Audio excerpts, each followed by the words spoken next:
देखते होंगे कि तमाम प्रदेशों में भी पेपर लीक हो गया, ये तमाम मामले आते रहते हैं, तो नकल माफिया इसमें लगा है। और जो ये मामला है इसमें हमको शिकायत मिल गई थी अप्रैल मई में, तो हमने खुद उसकी जांच की, इंटरनल जांच की पहले, और जो जांच रिपोर्ट आई वो हमने एसटीएफ से साझा की, और फिर एसटीएफ की एक प्राथमिक रिपोर्ट आने के बाद फिर हमने खुद इसमें एफआईआर दर्ज कराई। तो चाहे ये मामला हो, चाहे इससे पहले 4 और मामलों में हम एफआईआर दर्ज करा चुके हैं, तो जो भी मामले गड़बड़ी के आए हैं उनमें हमने खुद एफआईआर दर्ज कराई। तो ये आयोग का तो ये पक्ष है कि हमने जांच का अनुरोध खुद किया है, एफआईआर खुद करवाई है। और दूसरा पक्ष ये है कि अगर जांच रिपोर्ट जो अभी तक जो जांच हुई है, जो जितनी जानकारी आपको है, मुझे भी समाचार पत्रों से ही पता चल रहा है, अभी तक कोई रिपोर्ट हमारे पास वैसी नहीं है औपचारिक, तो वो ये पता लग रहा है कि जो हमारा सेवा प्रदाता था प्रिंटिंग वाला, शायद उनके यहाँ से पेपर लीक हुआ है। बाकी जो आगे जांच में पता लगेगा कि किस तरह से हुआ है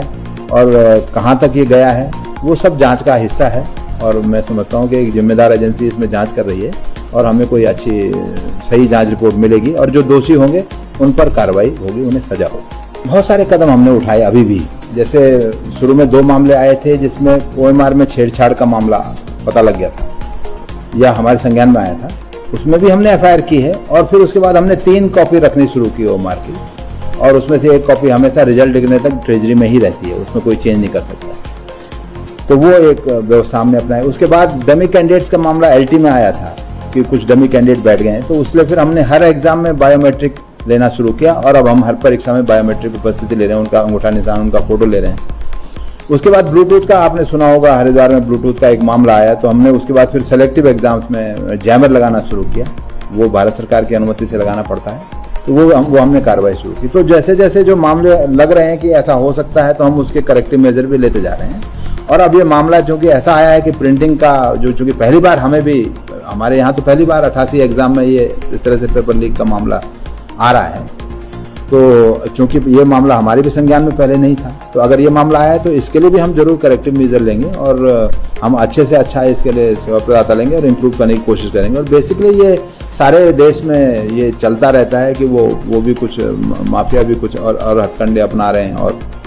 आयोग को भी इम्प्रूवमेंट करने की जरूरत होती है, तो ये एक लगातार चलने वाली प्रक्रिया है। परीक्षा को लेकर प्री और मेन एग्जाम बात चल रही है, क्या इसमें ये संभव है और अगर है तो किस तरह से हो सकता है कि इस वाली परीक्षा में अगर प्री भी होगा मेन भी होगा तो एक चेक बैलेंस बन सकता है, वो उस पर किस तरह से काम? इसमें हमने 2 मेजर डिसीजन लिए हैं इस मामले के आने के बाद। एक तो हमने ये लिया है कि हम एक नया कानून का प्रस्ताव करेंगे राज्य सरकार के सामने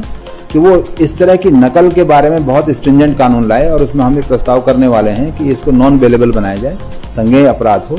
और 10 करोड़ तक का जुर्माना हो, और उसके बाद जो है एग्जाम की कॉस्ट भी रिकवर की जा सके और जो जरूरत पड़े तो उनके घर वगैरह संपत्ति की कुर्की की जा सके जिन्होंने इस तरह से धन इकट्ठा किया।